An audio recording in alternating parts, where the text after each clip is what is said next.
Isang mapagpalang umaga, tanghali at gabi po sa ating lahat. Ang ating pong babasahin ngayon na mabuting balita ay para sa Biyernes, July 18, 2025. Ang mabuting balita ng ating Panginoon ayon kay San Mateo, chapter 12, verse 1 hanggang 8. Papuri sa iyo, Panginoon. Isang araw ng pamamahinga, naparaan si Jesus sa triguhan. Nagutom ang kasama niyang mga alagad, kaya't nangitil sila ng uhay at kinain ang mga butil. Nang makita ito ng mga Pariseo, sinabi nila sa kanya, "Tingnan mo ang ginagawa ng iyong mga alagad. Bawal iyan kung araw ng pamamahinga." Sumagot si Jesus, "Hindi ba ninyo nabasa ang ginawa ni David nang magutom siya at ang kanyang mga kasama? Pumasok siya sa bahay ng Diyos at kumain ng tinapay na handog sa Diyos at pinakain din niya ang kanyang mga kasama. Labag sa kautusan na kanin nila ang tinapay na iyon sapagkat ang mga saserdote lamang ang may karapatang kumain yon.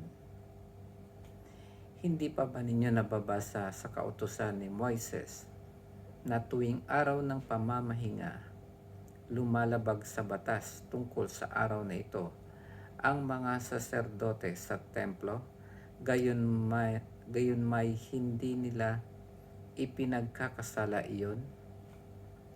Sinasabi ko sa inyo, naririto ang isang higit na dakila kaysa templo. Hindi sana ninyo hinatulan ang mga walang sala kung alam ninyo ang kahulugan ng mga salitang ito.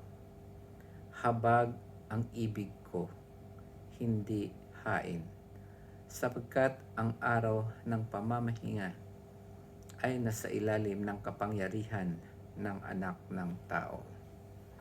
Ang mabuting balita ng ating Panginoon. Pinupuri ka namin, Panginoong Hesukristo.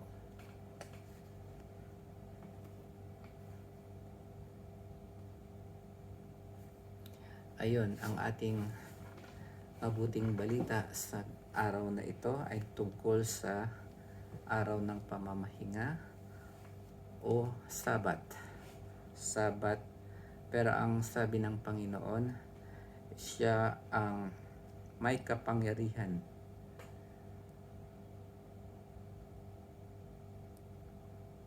sa araw ng pamamahinga. Kasi itong eksena na naglalakad ang mga alagad ni Jesus ay halos parang kare-recruit pa lang niya kay Mateo doon sa pagko-collect ng buwis. Kaya siguro iniisip nila na ganun nga, si Mateo ay parang isang makasalanang tao pero ni-recruit siya ng ating Panginoong Jesus. Ganon din dito, nakita nila na kumuha ng butil sa isang trigo ang kanyang mga alagad at kinain iyon. So nakita ito ng mga Pariseo at pinagsabihan kaagad si Jesus na bawal yan. Kung mapapansin natin, napaka-loyal ng mga alagad ni Jesus na kahit gutom na sila ay tuloy pa rin yung pagsama nila kay Jesus. Hindi nila iniwan si Jesus at kahit yun na lang na butil ng trigo ang pampalipas nila ng gutom. Pero ang mga Pariseo, yung parang hinusgahan kaagad ang kanyang mga alagad. Sinasabi naman dito na kahit si David, nung magutom siya, pumasok siya sa loob ng templo at kumuha rin ng tinapay para kumain at pakanin din ang kanyang mga kasamahan. Ganon din naman dito kapag yung sa panahon ni Moises, mayroon din ginagawa yung mga saserdote sa loob ng templo, nalabag din sa kautusan ng araw ng pamamahinga, pero hindi sila nagkakasala. Kaya sinabihan sila ni Jesus na yung parang habag ang ibig ko, hindi hain. Kung tutuusin, ang saserdote na yon na gumaganap ng mga gawain sa loob ng templo ay hindi nagkakasala, pero hindi ito napansin ng mga saserdote din ngayon.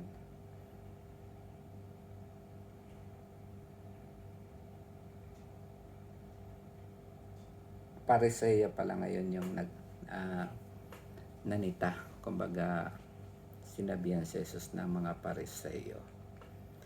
Kaya ganun niya, kahit ang araw ng pamamahinga ay ginawa para sa tao at hindi ang tao para sa araw ng pamamahinga.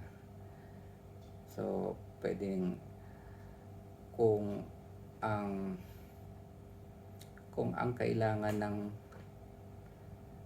kailangan nating gawin ay makakasagip ng buhay ng isang tao, ay mas magandang gawin yon kaysa yung pagsunod natin sa araw ng pamamahinga.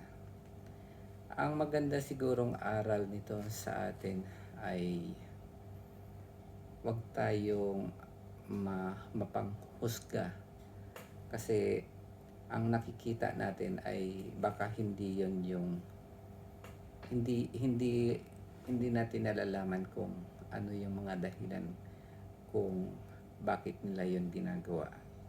Ito katulad nitong mga alagad na kumain ng butil, parang hinusgahan na kaagad ng pariseyo na ano yan, parang kinakain lang nila yan, parang panghimagas lang nila o dessert. Pero ang totoo pala, dahil gutom na sila kaya sila kumakain. Kaya may mga pangyayari sa buhay natin na may nakikita tayong tao na kaagad-agad nahuhusgahan natin.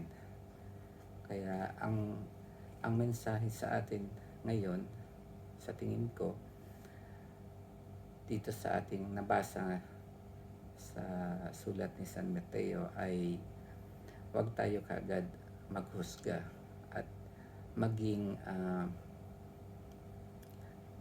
compassionate tayo or mahabagin sa mga tao. Katulad nung nabasa natin nung nakaraan, yung mabuting Samaritano, siguro yung mga dumaan na yon na hindi tumulong doon sa binugbog ng tulisan ay baka isang dahilan din ay nag-o-observe din sila nung itong Sabbath day or araw ng pamamahinga, kaya hindi nila yon tinulungan. Parang mas sinunod pa nila kung ano yung kautusan ng Sabbath day or araw ng pamamahinga. Samantalang yung mabuting Samaritano, hindi yon ang naisip niya. Ang naisip niya ay masagip ang buhay ng tao na yun na binugbog. Ganon din ang sinasabi dito ng Panginoon, habag ang ibig ko, hindi ang hain. Yung hain na ibinibigay natin sa templo, hindi yun yung kasi ang Panginoon naman, hindi naman yan, kung ang hain mo ay mga prutas-prutas, hindi naman actually kinakain ng Panginoon yan. Para lang din sa mga nagtatrabaho sa loob ng templo. Kaya nga ang mas mahalaga talaga ay maging mahabagin sa ating kapwa. Yun lamang po ang ating pagnilay-nilay or reflection sa araw na ito. Happy weekends po at pagpalain po tayong lahat ng ating Panginoon. Amen.